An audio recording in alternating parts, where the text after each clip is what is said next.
Welcome to the 25th edition of On-Ayer, everyone. I'm your host, Ryan Ayers. And yesterday, the 98th edition of the PGA Championship wrapped up with Jimmy Walker winning his first ever major. He holds off Jason Day.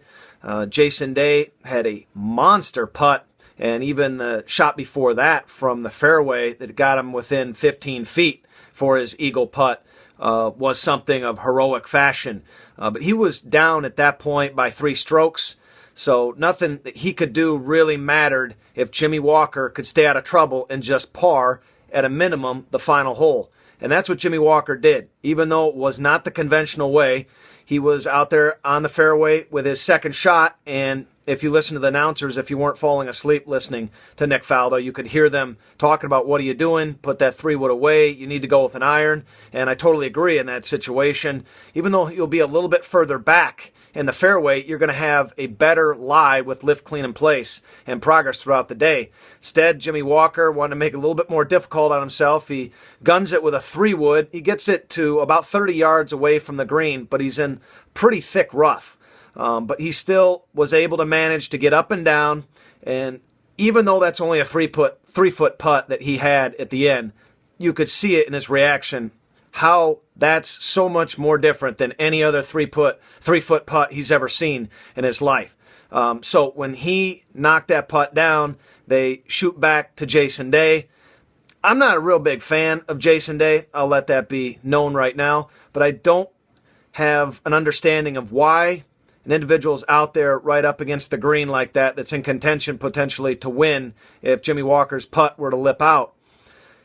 Usually golfers have, a little bit more class than a guy like Jason Day.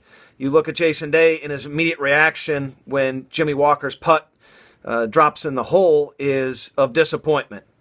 But we've seen this in years past in big-time tournaments, even lower-level tournaments, that when something like that happens, you're supposed to have a poker face, and that's what a lot of golfers have nowadays when that moment comes when, maybe deep down you are obviously trying to get into a playoff and you're hoping that individual out there misses the putt. But when the camera is right in your face in a moment like that, I just think you have to dial it back a bit and bring out the poker face like most of the other golfers do. He was showing just too much disappointment, I think. You're not supposed to do that. That's not the game of golf. You don't root against another player. You're out there playing the course.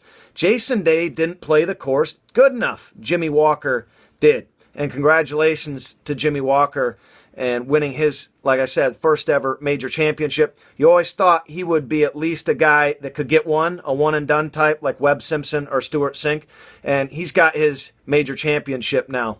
The person that does not have a major championship still, even after all that excitement back at the PGA Championship in 1999, Sergio Garcia. He thought he was going to pull down that title against Tiger Woods with his clutch shot that he hit that everyone remembers. It's so synonymous with PGA Championship highlights. But he's still majorless, and he did not even make a showing whatsoever at the Baltusrol lower course this past weekend. So now for him, it's on to the Olympics. He is in ultimate desperation mode at this point of his career to win something major. And now you start to get in the mix for an Olympic medal. That would be something that could turn his year around or his career around, have something major like that hanging around his neck.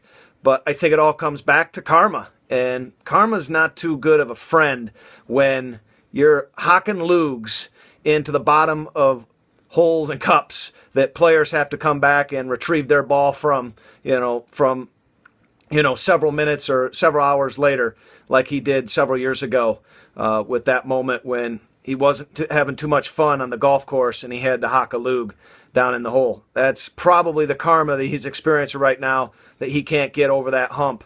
So we'll see what he can do at the Olympics, because that's essentially his last stand for the year to put up a big-time performance. And with that, I want to let you know you've just been on air, and I am Ryan Ayers.